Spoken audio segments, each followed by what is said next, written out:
Hi, Life Group leaders. I'm Ken Gaines, and I'm here to bring you the lesson review for this week.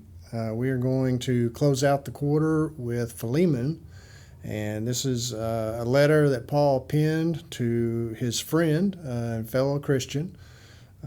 Paul was still in jail in Rome at the time, or he was under house arrest. So I don't know that he was actually sitting in a cell somewhere, but he was certainly detained still and not free. And Philemon lives in Colossae. We just finished studying Colossians, and so Philemon was actually part of this church. We're going to talk about Onesimus. Onesimus was Philemon's servant that ran away, and he met Paul in Rome. And so this chance circumstance, and you can interpret that as God's divine orchestration over all of this, intertwine the lives of these three men to send us a powerful lesson about restoration and forgiveness. And that's what we're going to focus on today. That's what the quarterly focuses on. During my studies, I heard a couple other illustrations of what this story could mean to us as well that were very interesting, I thought. And so if you had time, you might discuss that with your class, and I'll talk about that at the very end. But it has to do with, both of these men eventually were part of the church at Colossae, and so why is this book not with the Colossians books? And so we'll talk a little bit about that. Anyway, notice how Paul opens in verses 1 through 7. He greets Philemon, and they were really good friends, so he probably called him Phil for short. So if you want to use that in your class, you can. But he greeted others in the Colossian church, and he tells them that he's encouraged about the news of their good work. Again, just as we read in Colossians, they were doing some great things, and Paul continues to encourage them. And he does so in this letter, although this is a personal letter to Philemon, but it was also a letter meant for the others in the church and for us as part of Jesus' church. So Paul isn't just buttering them up in these first few verses here to get ready for the ask that he's going to make of Philemon. He's reminding them of the important things that they're doing, and that everyone around them is watching how they react to situations and deal with life issues. So it would be good for us to remember that today. There's lots of issues going on right now. They're very emotional to people, and our country in particular is very divided over emotions on a lot of different issues right now. So the world is looking at Christians to see if we are truly different or not. So we have this great opportunity right now to be different and to show people Jesus' love and what it means to really be a Christian. And so Paul is reminding Philemon at this time that he has that same opportunity right now because of a situation that's happened. So what is the story? Onesimus is a servant to Philemon. He runs away from Philemon, and he stole something from him. We don't know what it is. We don't know if it was money or valuables, but he took something.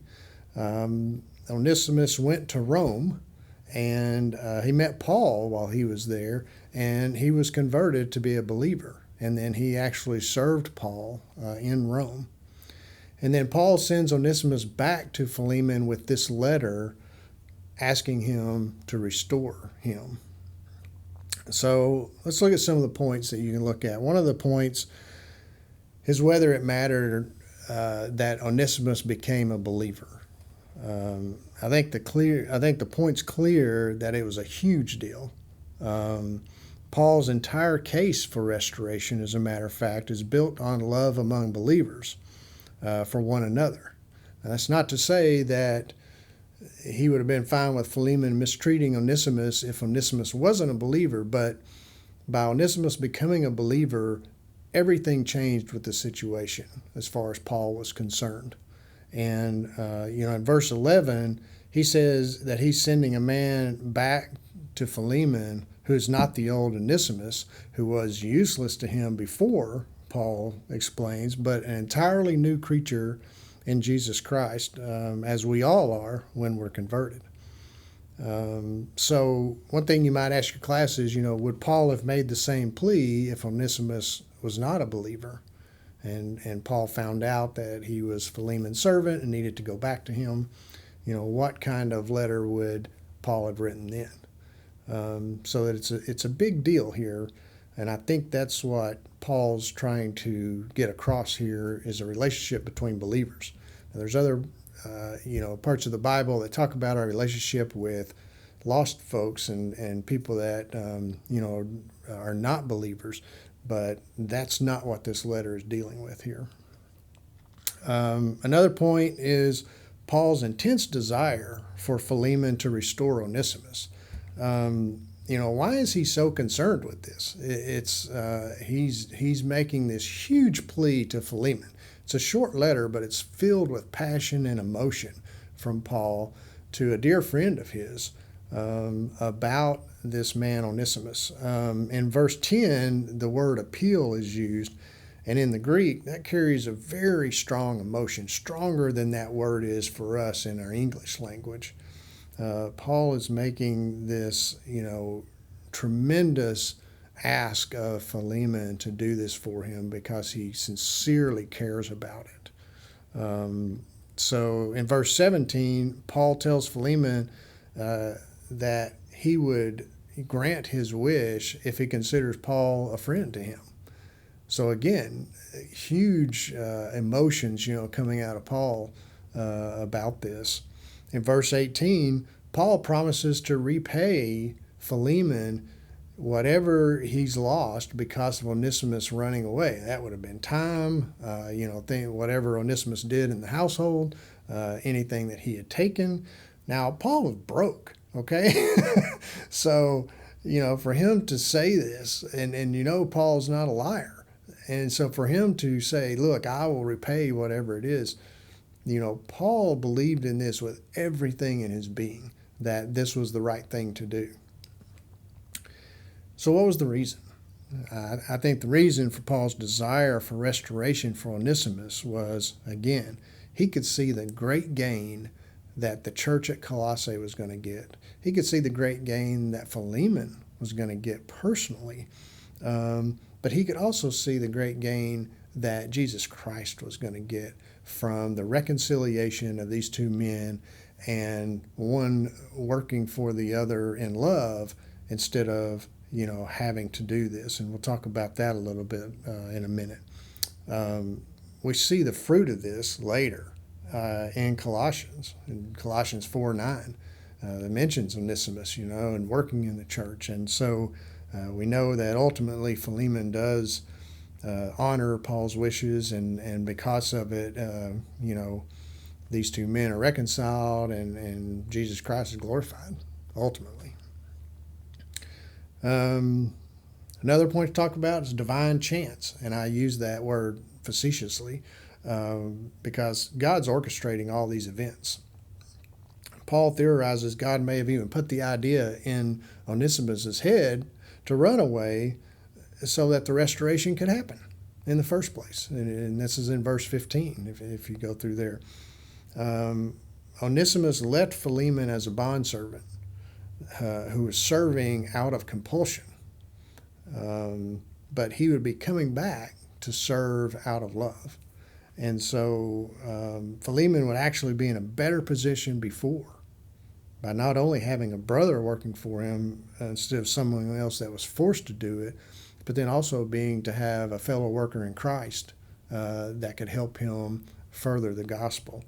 And so this was definitely not something that just happened. When Onesimus left, one theory is that he went to Rome because it was a large city and he could just get lost in there. The chances of him being caught were much, much less. Now, how he ran into Paul, we don't really know. But, how in the world did that happen? Paul just happened to be a great friend to Philemon. And so, again, God's orchestrating all of this so that we get this fantastic lesson that we have here in the Bible. And so it's really a blessing. Um, Another point is Onesimus himself and his obedience. Um, Onesimus, Paul writes this letter and then he gives it to Onesimus and he says, "Hey, I need you to take this to Philemon." And Onesimus is probably like, "Hey, I just left there. And if I go back, he's not going to be real happy with me, okay? I took his favorite goblet or whatever it was that he took, so for Onesimus to say, okay, I will go back, was a great sign of obedience. Because he could have taken the letter, told Paul, sure, I'll go, and then he could have taken off somewhere else and been Jonah, and continued to run away. Now, I don't know what options Onesimus had as a bondservant. Probably not that many, but still, it took a lot of courage and obedience to Paul to take the letter and go back. We don't know if Onesimus knew what was in the letter.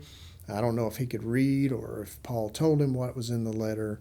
But nevertheless, he went back and took the letter, we know, to Philemon, because there were severe penalties for being a runaway slave during this time, up to death. And so how Philemon was going to react and whether he would honor Paul's word, Onesimus was taking a big risk by doing this. But he obediently returned to Philemon to suffer whatever consequences may come, just as Paul was doing under house arrest in Rome at the time. But assuming he did know what was in the letter, verse 21 would have been very comforting to him, I think, because Paul says, he's very confident that Philemon would obey his wish and not only do what he asked for him to do, but to do even more in restoring Onesimus to his household. So what's the point? What's the point of this book? It's a very short letter. We don't even have chapter 1, chapter 2 in it because it's just 25 verses and it's just thrown in here. And surely Paul wrote all kinds of letters like this to different people, and none of them made it into the Bible except this one here. So why is it here? We as Christians have all been restored or forgiven mercifully, which means we did not deserve it. We weren't seeking it. We should do that with others. And the Bible supports that in other places, but this story here really brings that out, especially other believers. As believers, we all know what it means to receive grace, and we understand what that feels like. And so what a great testimony to show other believers grace when they wrong us and are repentant about it.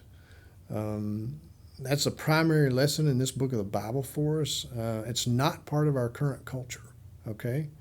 It would not have been part of the culture then for Philemon to welcome Onesimus back into the household and restore him to his previous position, or even higher. Now he's a brother in Christ, and so Philemon would have a whole new way of approaching Onesimus, but Onesimus would also have a whole new way of serving Philemon. So what a better way to show the world our love of Jesus Christ than to reconcile ourselves to each other while the world's out there attacking and taking advantage of others anytime they can. So that's something that, it would be good to focus on in your class, is to talk about that, how our culture today is to take advantage when you can. If someone presents you with an opportunity, if there's a way for you to take advantage of that, that's the way you get ahead. But that's not a biblical doctrine. The biblical doctrine here is you restore someone who's repentant. First of all, they have to be repentant, which Onesimus obviously was because he was converted. But then you restore those people to them. And so that would be something great to talk about. Another idea that I read about, listened to, I thought was really interesting, and it was about why Philemon is where it is in the New Testament, behind the book of Titus, but before the book of Hebrews. And it was really interesting because it's a book, it's a story of restoration, and the person that was talking said that up to this point you have Matthew, Mark, Luke, and John, the Gospels. They're talking about Jesus coming and his resurrection up into the very end of those books, and then you come into the church age at the very end of those books, and then the next few books, Acts, Romans, you have the church age, right? And you have that all the way up to Titus, and then you have Philemon here, which is a story of restoration, and then the next book is Hebrews. Well, all of those books in the church age, they were written to Gentiles, right? A lot of them were written by Paul. Paul was the apostle to the Gentiles. Hebrews was written to the Jews. Jews were Hebrews, right? And so stuffed in between those two is Philemon. And so the theory was that Jesus came to the Jews, they rejected him, and so he came for the Gentiles, to save the Gentiles. The Jews, though, are going to be restored to Jesus, after the rapture. And so this book, Philemon, is a segue between the church age into that time of rapture, and then Hebrews comes next as a restoration of the Jews. And then the books that follow that all the way up to Revelation, which is then the end time, the end. So I thought that was really interesting. I've never heard anyone talk about it like that. It kind of makes sense. I don't know if you can poke holes in that or not, but if you have some time at the end of class, you might talk a little bit about that. And the thought was that the King James translators were premillennialist, and they laid out the New Testament books in that order, not the way they were chronologically written.